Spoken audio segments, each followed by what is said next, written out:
we can do this again in a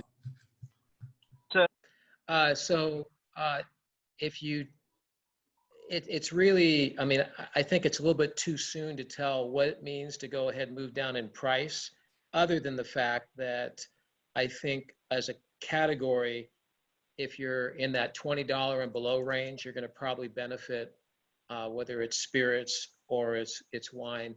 You take a look back in 2008 to 2010, which was that last, the Great Recession, that last downturn.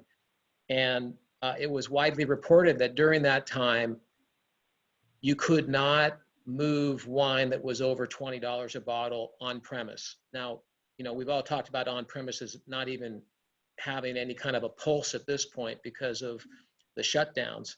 But even that was true with off premise. So really the brands that were really the growth drivers at that point were, in that $20 and below category. And it's not surprising that out of those ashes came some pretty phenomenal brands that ultimately traded. On the spirit side, everyone points to Tito's and how they carved the vodka category. You look at Deep Eddy, their neighbor down there in Austin, Texas, still kind of the same time frame.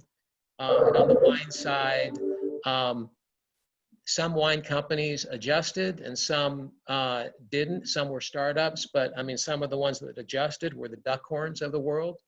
Right on the heels of purchasing Duckhorn, GI Partners was a private equity firm, and then they got hit with this recession. So I think you're going to see the same trends play out here, and where that dividing line is in terms of price points, no one really knows, but it feels like it's not going to be too different than the last downturn. And keep in mind that as we came out of that downturn, the premiumization trend came back with a vengeance. So places like Napa, which were temporarily really hurt, and it's easy to kind of look at that in the wine trade because it's a geographic location. Napa rebounded very quickly. And I think you're going to just see that branding wise, the same conversation. I might jump in. Kaumil Gajrawala, Credit Suisse, Beverage and Household Personal Care, US. You heard from Sanjeet a little bit ago, who covers beverages globally, particularly in Europe.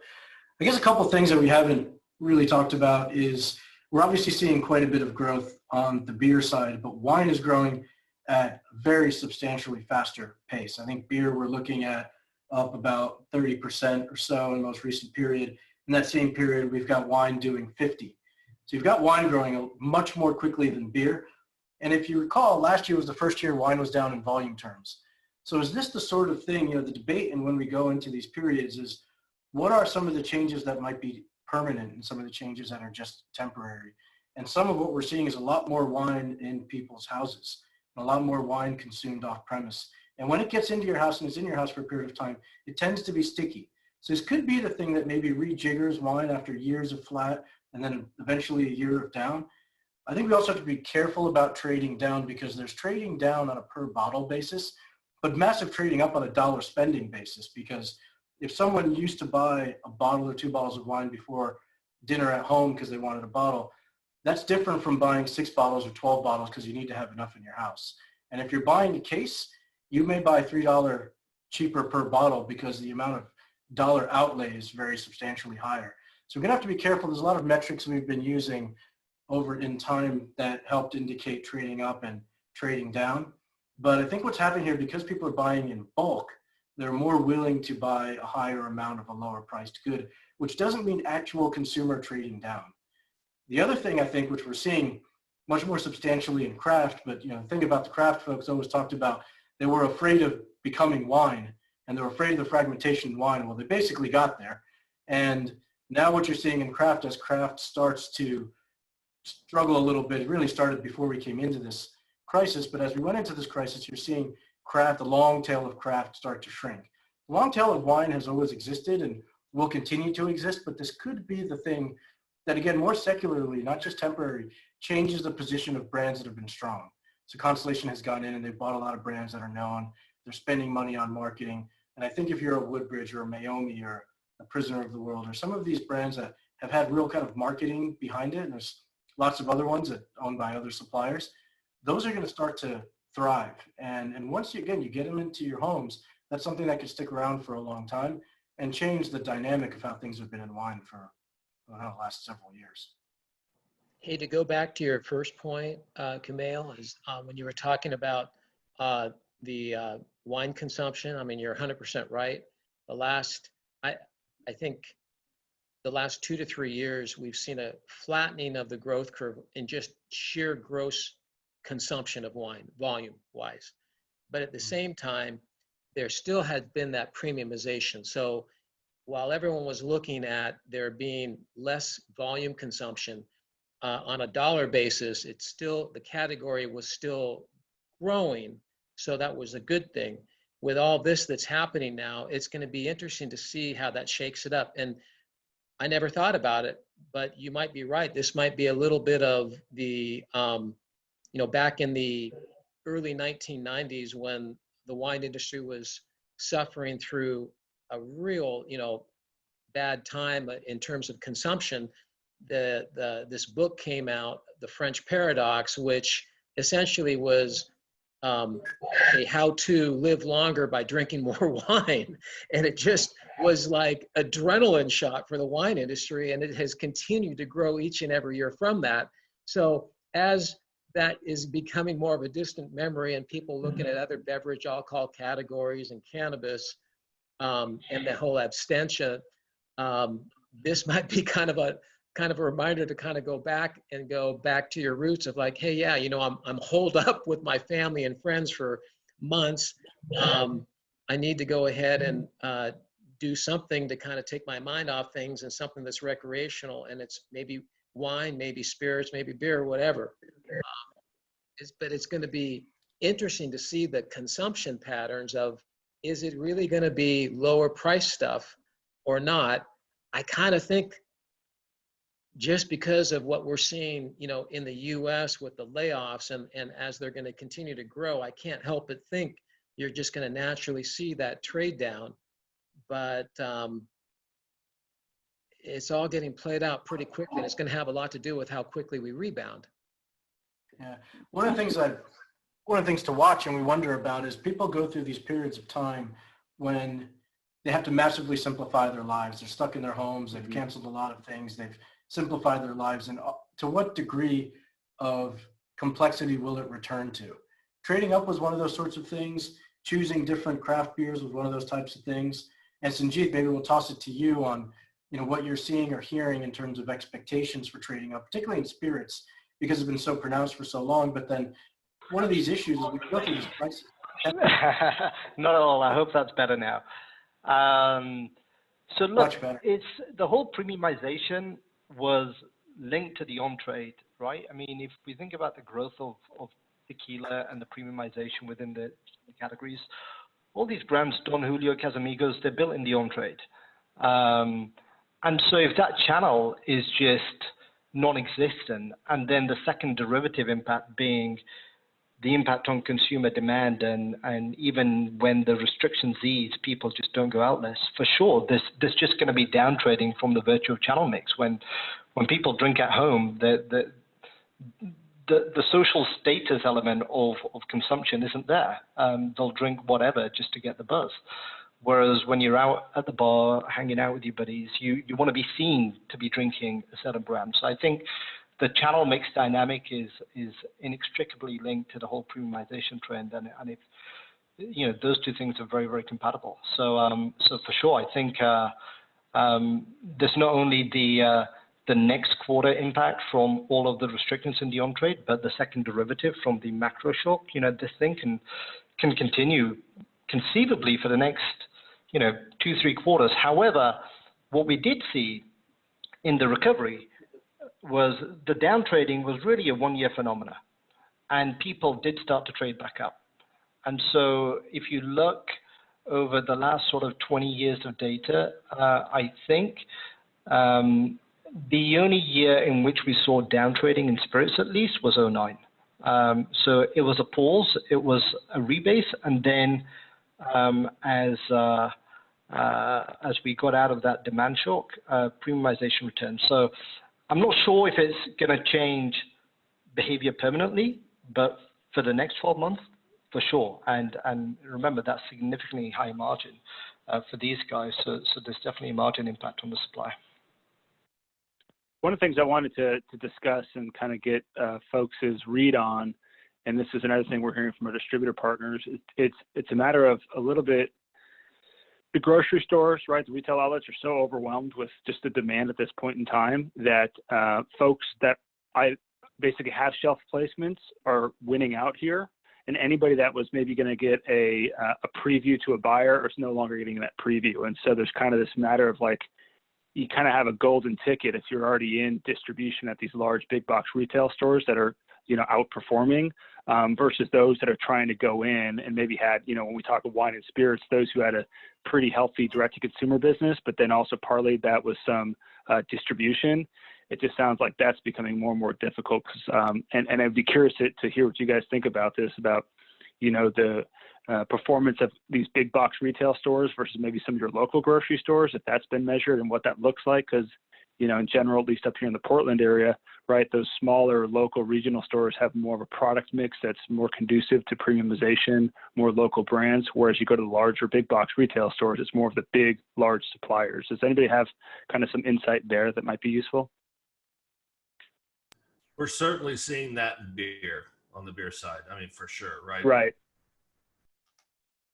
I see. I also cover household and personal care, and one of the things that we're seeing, and the retailers are asking for it, is we don't need the tail of your SKUs anymore. So we don't need the newest flavor or scent of the trash bag or your paper towels. Just get us as much as you possibly can of the stuff that we need. And so you've had kind of building of increasing in SKUs across all categories. That's now starting to go the other way.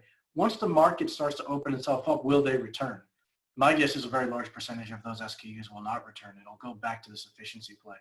And you kind of need that, right? You build and increase complexity over a long period of time, but you don't decrease it over a long period of time. Almost anyone who's done an SKU rationalization exercise, distributors especially, usually do something dramatic over a 18-month period.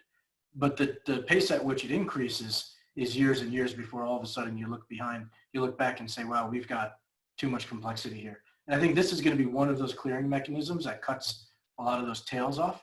Now, if you're a specialty retailer and you benefit from that, you benefit from being kind of just only having products on the tail, I think it's trickier. Right now, it's just about inventory. So you have to survive because you have to survive with inventory. But eventually, what if the consumer decides that they're less interested in the tail? Then as a specialty retailer, as a smaller retailer, maybe as a regional, there's other issues for regionals as well, then it becomes a lot trickier of an exercise of how do you present the right proposition. It's very different from what your customers wanted just a couple of months ago. Can I ask you a question, a follow-up to that? So are you saying that your feeling here is that you're going to see a simplicity in SKUs as a result of the point that Kevin brought up? Is that just a natural result of it is that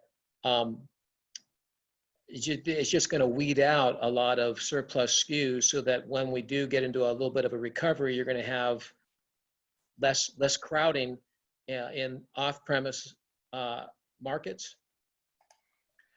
And on-premise as well. So I think in the off-premise, let's just say you have 20% of the SKUs to try to support supply and keep it simple. You're not going to put those same tails right back on. You put on the ones that you feel belong and feel that are obvious.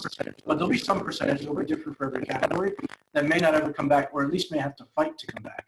I think on the on-premise, that'll be true for the amount of taps that are there, especially in craft, where it'll be probably the most pronounced, and Harry or Sarah can talk about that. But I think you're going to go through a period of rationalization. So because this is interesting, because I think that hits to the core of value when you talk about values of brands. And one of the things that we struggle with in terms of how we consult with our clients, our prospects, and what we see in terms of industry transactions is that the cleaner, the more simplistic the branding, the greater the value, especially when you're talking about brands that sell through a 3-tier system. And so what Mm. you're saying is that as a result of this, this kind of forces people a little bit to clean out their portfolios. And it might, I'm not saying that you're saying this, Camille, but I'm just thinking that it might be a benefit to a lot of people that have cluttered portfolios where they have, and I'm sure you've all seen them, and Kevin and I have been on many meetings where you have somebody that says, let me show you my 25 SKUs, and this is the greatest thing. And we think that's great, but it's not great when you're talking about building value, whether you want to hang on to the brand or you want to sell it someday. Anyway, I think that's really fascinating. Yeah, it's easy to have, it's better to have a couple big successes than 25 much smaller ones. And think about the tiers. The thing about wine and spirits that's apparently what Tito Beer. believes as well. Tito Beverage. I don't know if you know. Yeah. him. He Yeah. 6 So SKUs. far, so good as far as One of them Yeah. is an airplane bottle. So, you know. Well, I mean, it's something to think about that's unique to wine and spirits versus beer is in beer, it can rectify itself with code dates and stuff. But with wine and spirits being non-perishable goods, eventually there'll be sections at the Southern warehouses that Southern knows isn't stuff that isn't really moving. And because nothing really goes bad, you figure out the clearing process is very different. And I think right now we're going through something that can accelerate that. But what happens to all those goods? Maybe this is where you guys come in, is what happens to all those goods that aren't turning and may not turn for a long period of time? They're not going bad. They're not going out of code. So you can't rectify it the way that you can in beer. What do you do in spirits? Or what do you do in wine with some of that inventory? Are you suggesting that we're like the garbage man that takes out the trash? No, but there'll have to be some mechanism for that product to move. In apparel, you have things like TJ Maxx, where if it doesn't sell at Macy's, Yeah, I mean, it goes to a grocery TJ Maxx. outlet is certainly, one of those. I mean, you'd say before airlines or cruise ships would be a great way to send kind of dated inventory, but that's not an option. So yeah, it's a good question. The other thing that I wanted to bring up, and like we've dealt with, let's just talk about the wine industry, right? There's been an excess amount of bulk wine out there. There's been excess grapes, right? And so that was, I mean, it's just amazing how quickly things have turned. That was the story for the wine industry last month, 2 months ago. So what are we going to do with all this excess wine? Well, now that consumption's going up, there seems to be a natural fix for that. But where it gets interesting is harkening back to those folks that I said do not have a strong placements in big box retailers. They have to make decisions in the wine industry in particular. This is an agricultural product, so you have to make decisions now to figure out how many grapes am I going to buy for this harvest, right? Who am I buying it from? Do I renegotiate my price points? Or renegotiate my pricing? We're talking to a lot of vineyard owners that are just unsure of if their customers are going to make it through this. And so what does that look like when you have kind of that mid-tier, smaller boutique producer, I suppose, is more of an issue for, that's no longer producing, right? We have people that I've been talking to saying, we might just skip this vintage if we can. You multiply that by, a large population of wineries that are not, the Gallows and Constellations of the world, but still make up a, pretty significant amount of volume. What happens there? And I think that's one of the great unknowns, that as people are grappling with this situation, I think people have had different timelines and perspective of how they view this pandemic. And so I think we're all now at a point saying, okay, this is impacting my business. What do the next steps look like? How do I look forward? Because I've been concerned in the last week, if I have a small operation, what do I do about my staff? All right, if I'm laying them off, what do I do about unemployment benefits, healthcare, my own family? Now I think we're starting to see people look at, what does the long term of my business look like? What does my strategic planning look like for 6 to 12 to 18 months? And for an agricultural product, that becomes very important, because you have, the end of March here, in about 5 months, they're going to start harvesting, in some places. And so that's what we're trying to monitor as well, is how people are looking at those and making decisions. But this also dovetails, I mean, that's right on, Kevin, and this dovetails into the other, it's almost kind of a little bit of one and the same issue that we've been dealing with the last 2 to 3 years, and that's that pressure, and we've seen this a lot in spirits, that that intuitive need to be able to partner up with a larger strategic to get an access to the marketplace.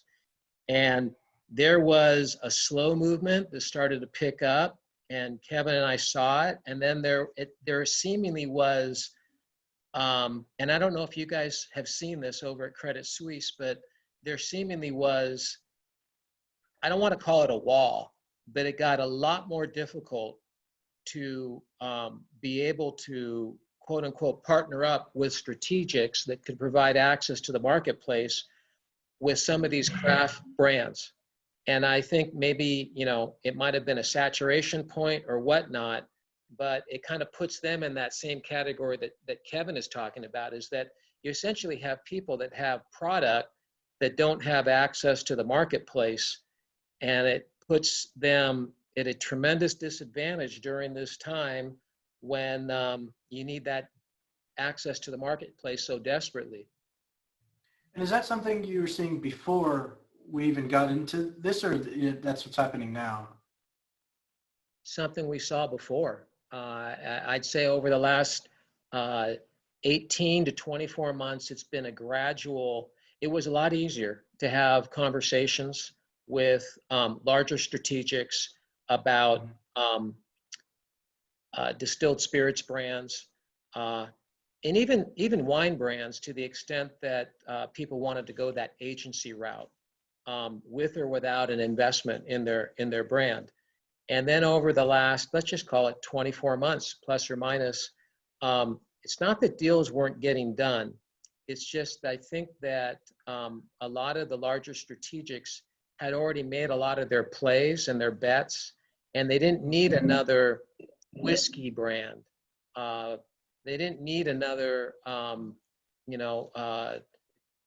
tequila brand. They didn't need another Cabernet Sauvignon out of Napa Valley, because a lot of them have already had kind of made their investments, and they needed some time to digest it and before they go through another round of it. And right, Kevin? I mean, how many people have we visited on our visits to, through Kentucky, Tennessee, everywhere, on the sports side of it, that we're lamenting? No, that's absolutely right. That's absolutely right. And to kind of piggyback on there, I think so I'd written an article for it was Artisan Spirits Magazine. They asked me to do kind of a year in review of M&A for the spirit space. And so I've been doing that for a couple of years. And one of the analysis that I'd run was looking at the growth of, I think it was the top 10 or top 20, I can't recall, brands, right? And seeing kind of how they're growing in the spirit space. Kind of the theory that, like, some of these larger brands are getting quote unquote dusty, right? They've been in the forefront for so long. And so is that also triggering the larger companies to make acquisitions, because some of their brands are becoming a little less relevant, because you have a consumer base that wants to trade up, but also is very promiscuous. And so there's been a lot of activity. And because there's been a lot of activity, as Mario was saying, I'm curious now, as these big brands now, because of their built-in advantage of having solid presence on off-premise basis, if now they're going to look and be like, you know what, maybe our brands are actually doing they're going to be doing better than they were before, so maybe we don't need to go out and start filling these little niches in our portfolio. Maybe we can just double down on the brands that we have, because maybe we pulled consumers in. It kind of goes back to that analysis that you guys were talking about in your last conversation, right, where, a Boston beer might do really well in this situation because they've got Sam Adams and Dogfish Head, which are tried and true brands that maybe people that have been so promiscuous are now revisiting and connecting to because it's more available. And so I wonder if the combination of some of these larger brands getting a breath of fresh air, a breath of a new life, right, to a certain extent, plus all the acquisitions they've made and they're trying to digest, if that then leads to a bit of a slowdown in acquisitions in the spirit space in particular. So just spirits, or you think wine too is in a similar situation? Yeah, I mean, I think wine, certainly, you could make the argument for both, but I think wine, the acquisitions of wine have been different, right? Because those are more, as Mario was saying, you're trying to fill, like, I think I mentioned, we try to look at the white space, grid. So like of each of the larger producers, like where are they unrepresented by price points, by regions, by varietal. So for wine portfolios, you could fill those gaps pretty easily. if you look at the large spirits companies of the world, the Pernod Ricards, the Constellations, Brown-Forman's, Diageo's, they tend to have a lot of the price points and a lot of the spirits offerings. And so where they were making their acquisitions were on the craft, right, to get that craft credibility, which is what the consumers were moving towards. And, craft brands were outperforming the large brands by a significant factor. And so they're different motivations, I'd say. Yeah, and it all comes down to, if you want to summarize it, it's access to the marketplace. And when you don't have access to the marketplace, by default, we keep on hearing about, the tried and true brands are the ones that have the best, sales right now, and the consumers are gravitating to them. Well, that's right. Kevin and I were talking beforehand, and Kevin brought up, that's right, because they have access to the marketplace. They have, you can see a lot more of their product depth, and the consumers will see it when they go into an off-premise location. So yeah, this kind of a landscape really favors them, and it doesn't favor the craft producer, or even, we'll even use the term craft winery in this kind of a market. Yeah, just on that point, it's a really interesting observation. To what extent do you think Diageo's acquisition of Casamigos 2-3 years ago now really started to set unrealistic valuation expectations? And do you think that's a contributor in the pause that we saw in M&A from your perspective? I mean, I could jump in on this one, Mario, because I say it every time I get in the public-facing spot to give a presentation. They say, sorry to say, but nobody in this room looks like George Clooney. So the valuation expectations that you have, let's get realistic about why that deal happened. It wasn't strictly because of it certainly wasn't because of the financial metrics. It was everything and you get with that acquisition. I'd say, yeah, I mean, that threw off valuation expectations. I mean, Mario and I have a ton of conversations with craft producers across the country, and you're just like, guys, like, you're not going to get a 10x on revenue. Like, it's just not going to happen. If you've got 10,000 cases, right, and you have a portfolio of gin, vodka, rum, it's like, this isn't. So that's been, I don't want to say disservice. It's just made our job more difficult, because we're trying to say, listen, we're talking to all the other buyers, and they're saying they keep getting books across their desk that have these valuation expectations that are just not financially responsible. Sanjay, also to add to what Kevin was saying, first of all, I'd say the Diageo transaction was certainly an outlier, similar to what they did back in I think it was sometime around 2007-ish when they acquired Rosenblum, and they just had they put out a valuation there that nobody could touch. And it's all about, as you guys know, it's all about what you can do with the brand that you can acquire. I know you guys know this, but I'm saying a little bit more for Harry and Sarah's benefit here, is that in wine, typically you have metrics of valuations that are tied more to an EBITDA multiple or a contribution margin multiple for brands that throw off a lot of cash flow. And in spirits, it's quite unusual. It's a little bit more, I like to say, akin to a tech industry where you're looking at multiples of net revenue. So it's all about building the top line and forget about what it's going to cost you to get to the top line. But if you can build this thing where you can show a lot of growth, and if you're at the right price point in the right category in spirits, then boom. And Casamigos was at that spot. And Diageo has done, I'd say, up until everything you've seen happen, I think that they would have been very pleased with what they've done with Casamigos.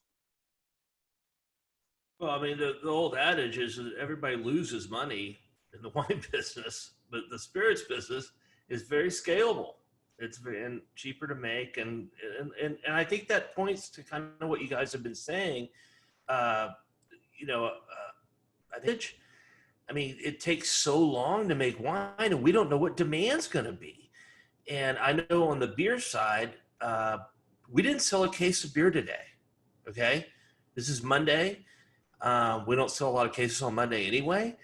We did not sell a case of beer today. And I'm hearing from beer distributors all over the country that some smaller distributors actually did not sell a case of beer. Wow. So when we talk about pantry loading, it's on us. And at least beer goes bad. So, but beer goes bad in the on-premise. It doesn't go bad in the off-premise.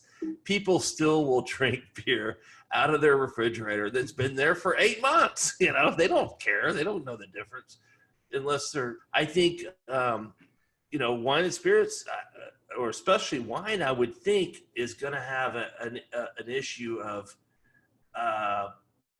inventory. Am I wrong there? No, but Harry, just two things that I just want to, Kevin's my truth monitor, and I'm sometimes Kevin's truth monitor. I would be a misrepresentation to put it out there. Everybody's skipping a vintage. Okay. That's not the case. That's not the case. Some of the smaller producers that are struggling for cash flow, Kevin's absolutely right. That they're going like, last thing I need is to load up on more inventory that I can't really afford. And they're the ones that are looking to skip a vintage. And that's some of them. So I don't think that I would generalize that comment. The other thing is, but you're right. I mean, a little bit, like wine, is that while wine doesn't necessarily go bad, the retail says that wine goes bad if you have something that's out of vintage and they want it out. And so you'll get some pretty creative wineries that will take a look at doing things like, I'm not going to release all of my red wine vintage because that typically doesn't go bad. I'll reserve it for library releases and sell it at a higher price 3 years from now, 5 years from now, once we pass the crisis. A little bit more difficult with white wines when you're selling it in the trade off premise. That's a little bit more difficult. So all the retailers are very astute to a Chardonnay or a Sauvignon Blanc that's out of vintage, and as a result, the customers are educated on a Chardonnay or a Sauvignon Blanc that's out of vintage, or why are you buying that? Is it bad or whatever? And that becomes a lot more of a problem in the inventory management. Would you agree, Kevin? Yeah, absolutely. I mean, I think the white wine in particular is something to monitor because if you're a vintage or two behind, but again, I don't know. I mean, that's where it gets really interesting. These questions of just supply, how quickly this stuff's being pulled for these certain types of brands, whereas the retailers may say, we'll take what you got if it continues to accelerate. But again, I think, and that's where it's interesting, the data that Camille's talking about, we've got this buildup and this pantry loading, and at what point are people going to go back to the store and still build that pantry, or they're just working off what they have? That's what's going to get interesting and seeing, if this whole thing tightens up or not, or it's releasing. But yeah, I mean, I'd say certainly from what we know, there's vintages that retailers don't love to hold, like a 2015 Chardonnay. That's just not, you're not selling pallets of those to Safeway. They're just not going to take them. It's too far back. Well, or Pinot Gris or Riesling or whatever, but there's certain cutoff dates that they have. Now, does that change or not because of supply issues? I don't know. The interesting thing too in this whole topic is, we were kind of getting off a little bit talking about the craft a little bit. And I want to kind of come back to that here, because in terms of looking at what does this mean in terms of trying to sell our product, and what does it mean in terms of premiumization? For example, this happened a little bit under the radar screen. We just were on the sell side of working with Diamond Creek on the winery in the wine industry, and they had just sold Diamond Creek, which is about a 2,000 case a year winery, but is iconic. I mean, it's like the best of the best in Napa Valley. It's perceived in its perception. I don't think this is going to affect one bit wine sales of Diamond Creek at all. And I think that even if Diamond Creek were to go ahead and announce that they're going to increase their retail prices $25 or $50 for the next vintage, I don't think that there's going to be any noticeable impact on the demand for Diamond Creek.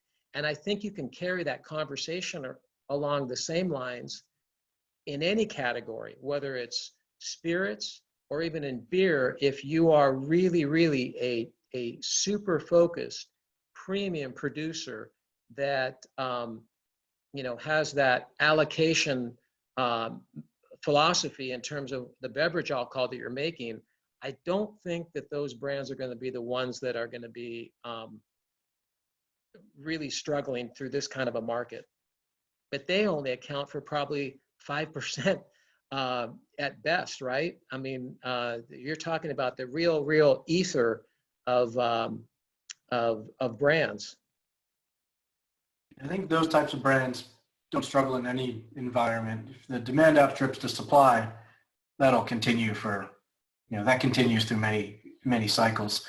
But I think there will be a shift in the consumer if, for the new brands or the building of brands, which happens on premise, the amount of inventory that will be in the homes of people when the on-premise turns on at all, and we'll see obviously how long we're all staying at home. But if the market sells 50% more product and we end up home, we're not home for as long, people will think about how much they have at home versus how much they have as they're allowed to leave the home, especially we're likely to be in some type of recession. And the first thing that you typically see when we go into recessions is pressure on the on-premise. So the on-premise going from off to on in a recession, combined with the amount of inventory that's already in the homes of folks, will probably support, Harry, what I think you talked about this morning, which is more of a stair-step recovery into that channel as opposed to a bit of a V-shaped recovery. And the thing is, it's a very different set of brands that people have in their homes than what they consume when they're outside of them. Sarah. No worries. I was actually gonna look into wrapping it up. If you guys are ready for like final thoughts or of anything else. The only thing I would add to that last question, is that I think that this has been kind of a big opportunity for direct sales shipments. And I think that as a result of some of the relaxations in regulations, it's going to be, I think that the anti-beverage alcohol folks are very concerned that this is going to be opening the floodgates and you can't close them. I think, though, that from the beverage alcohol perspective, this has always been a floodgate that should have been opened. And you'll probably see the wholesale trade put in a lot of lobbying dollars to see that the floodgates get closed, because this would, in some way impact them. No doubt, the greater that the availability to go ahead and purchase beverage alcohol directly. Okay, I'll go just with final thoughts. I think we'll have to watch I think inventory will be the big area of focus once we start to exit the crisis. And right now we're obviously looking at pantry loading and we're worrying about the on-premise. But I think the next conversation will be what happens if there's excess inventory in the trade at a time of a recession. And that will be interesting to work through. I think we're seeing similar trends in craft spirits as we're seeing in craft beer, perhaps to a lesser magnitude, but you're seeing something similar. Again, in a trend that existed prior, that's now accelerating, as most crises do, is accelerate existing trends. And I think the final thing is the shift to big brands. And in wine, it's at the moment, it happens to be lower priced brands, not necessarily because people are willing to spend less, but because they're spending more by buying a higher amount of volume. They're trading down the cost per bottle. And that could potentially shift consumer preferences for a longer period of time. Kevin, anything else? Or? Yeah, sure. No, I mean, I think what we've been talking about, we're monitoring the same things. As Mario mentioned earlier, it's a situation where those that have clean portfolios, right, kind of that easy SKU story, seem to be doing well.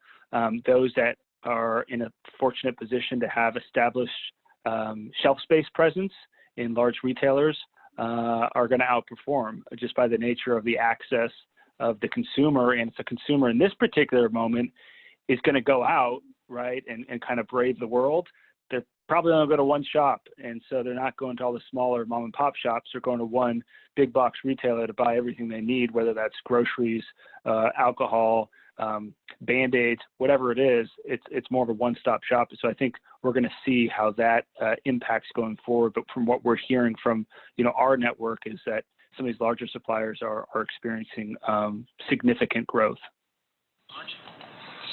Yeah, look, I think when the whole pantry loading dies down a little bit, I really wonder the extent to which the share gains we've seen from spirits year in, year out starts to pause a little bit. I think with the on-premise under pressure, consumers under pressure, I think conceptually beer and wine are more substitutable to the off-trade relative to spirits.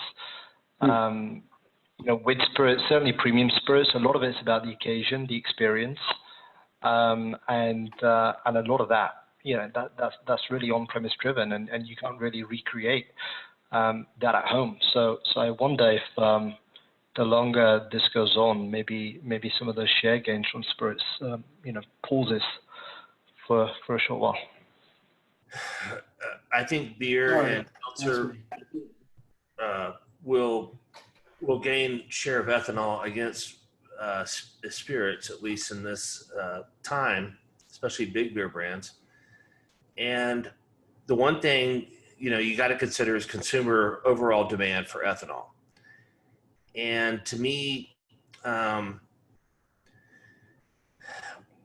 like I said, I think that wine and spirits are a little delayed in realizing this. The beer industry is on the front lines. Demand is dead today. And I can't emphasize that enough. I think you're going to see, the pantry loading was great. Hey, up 30%. That's over today on Monday. And I think what we're seeing is that what we've lost in the on-premise is 100%. What we gained in the off-premise is 30, 50, 200%, whatever it is. When it all evens out, what does that demand look like if we are continued in shutdown for the next 2 months?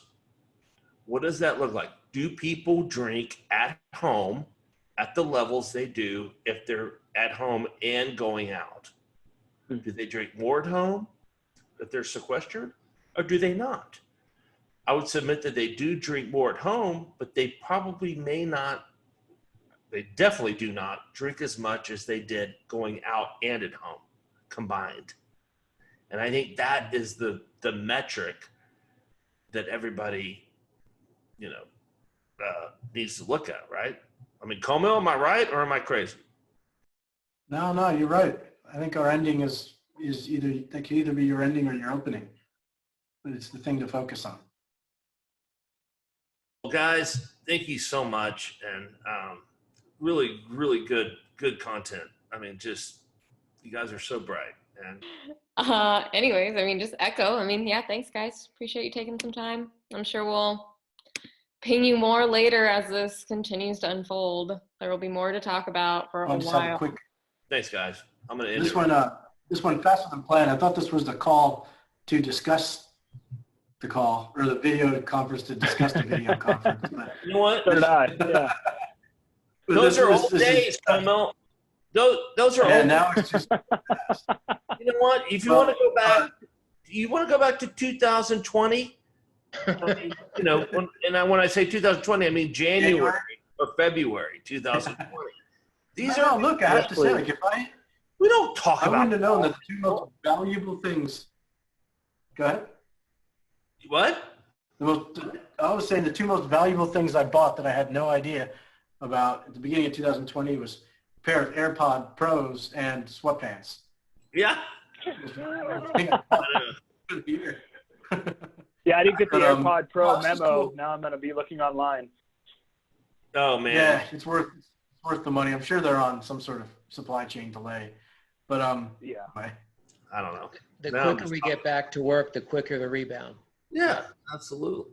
So, all right, guys. Well, thanks, and thank you very much. We'll talk soon. Thank you. All right. Thank Be you, safe. everyone. Thank you. Thank you all.